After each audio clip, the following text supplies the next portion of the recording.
No. Guys, residential bonds, the overhaul, it's something that has never been changed for such a long time. We're going to talk about the birds and the bees, the A, B's and C's of residential bonds, particularly in New South Wales, with expert property manager Cleo Whitty. Stay tuned.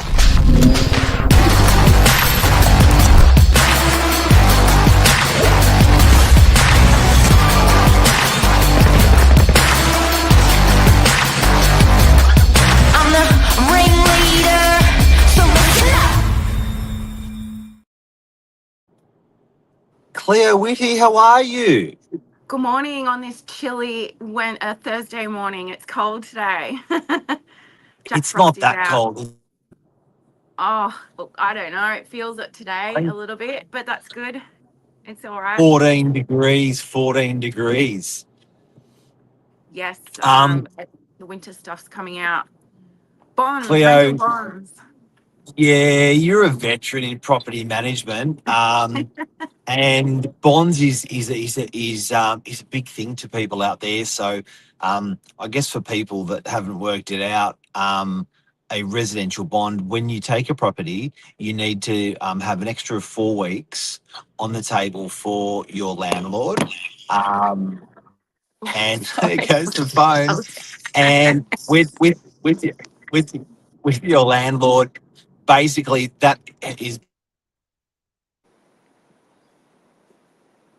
when you move out of the property. There's a little bit of an arm wrestle over the bond. So we're going to talk about today the future of the bond, how it's used, the amount of bonds that are out there. There's some big numbers we got for you on bonds today. Tell us more, Cleo. Yeah, so the Rental Bond Board is a government agency that holds the bonds. So you go online and you transfer the tenant's 4 weeks bond to the Rental Bond Board. It gives you a unique number and then it just stays there forever and a day until the tenant moves out. It is a lot of money when you consider today and the cost of living coming up with 4 weeks bond. You know, that typically looks around the $3,000 mark for an average rent of 4 weeks. And then that money just goes away into the ether and you never see it again until you vacate. When a I wish tenant does, I sorry? wish there'd be like a guaranteed scheme for the government or something, and then once you've done something naughty, they won't do it again. But it's such a lot of money just to be sitting there doing Nothing. nothing. It doesn't get any in. Like, I know they say it gets interest, but that's crap. It doesn't really get any interest for the tenant or for the landlord. It just sits there. Yeah, I had a tenant who was over 20 years and the interest they got was like 28 cents for the bond for 20 years. So on that return, you know, you'd rather it in the bank than at the bond board. So, Can I yeah, can I give you some quick information? please Nine do. hundred and seventy thousand rental bonds, $2 billion of bonds in New South Wales. $2 billion. Oh my God. $1 billion. The $1 billion. average bond is around 2,150 per property in New South Wales.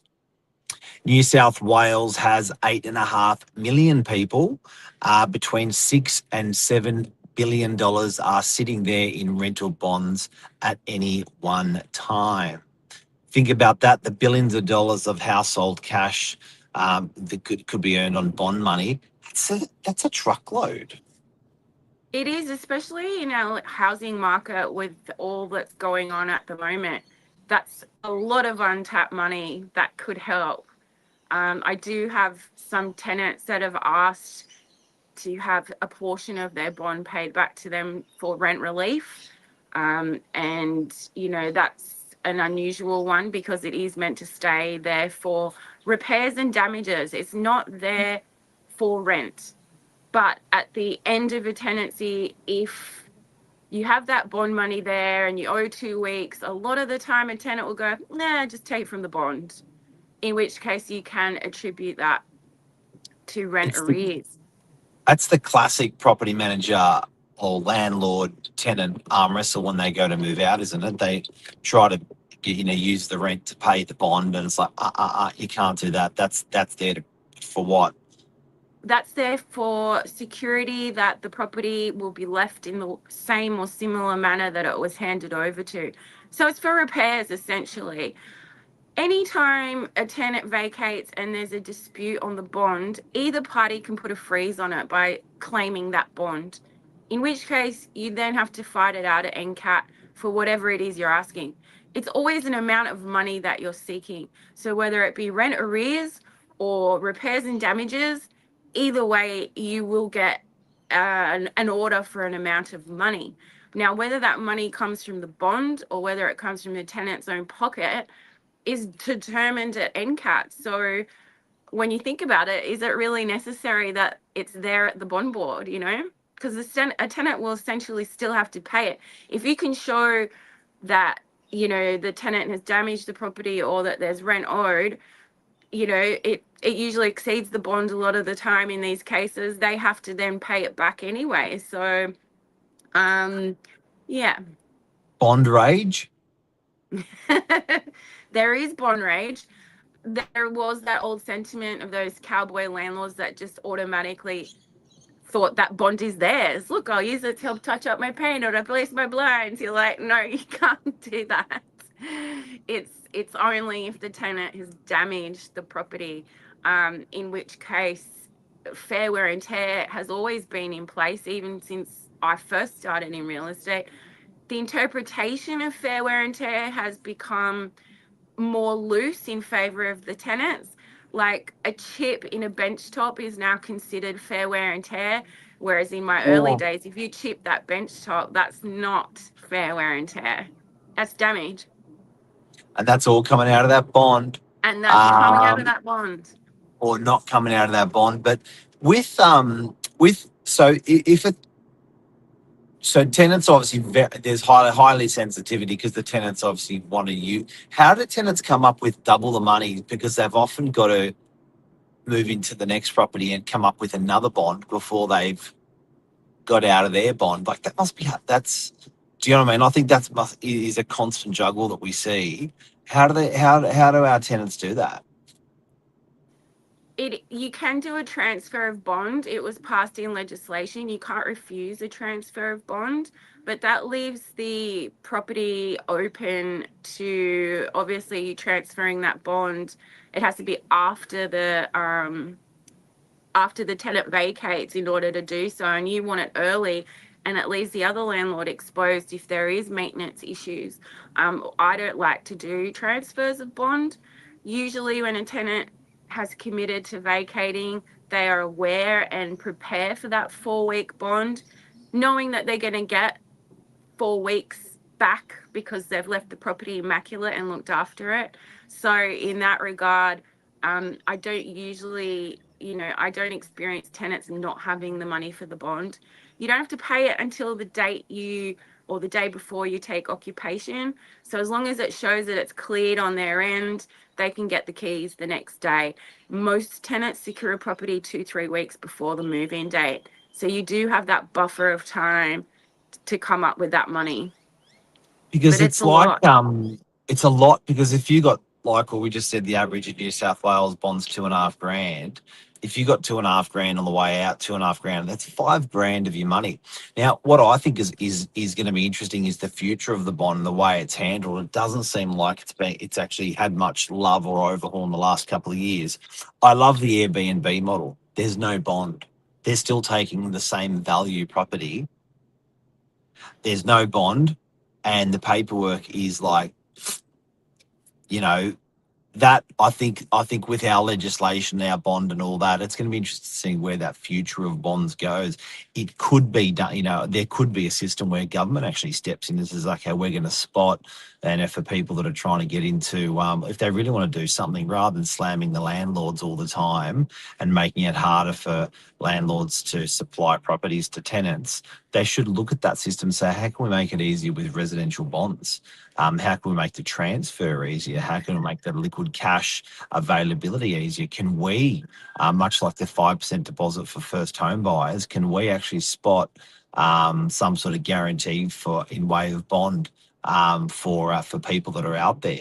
They don't have to pass over the cash, but if they can, if they can give some sort of guarantee for the tenant to the landlord for that amount of money, I just think, I wonder what the amount of claims are on bonds in their entirety. 1 out of 10. What do you? Yeah, look, it's probably a lot more now. So, especially, the landlords having been hit with so many costs, they're not trying to recoup money from the bond, but they're sure as, want to make sure that property is up to scratch and they're not going to have to put any money in their pocket on behalf of the tenancy. Um, yeah, the claims that I probably do on average per month, I might only do 2 claims per month out of Really? the properties.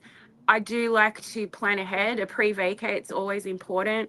Routine inspections. You can ensure that your tenant has their bond intact and given back to them at the end of the tenancy, as long as their rent's paid on time.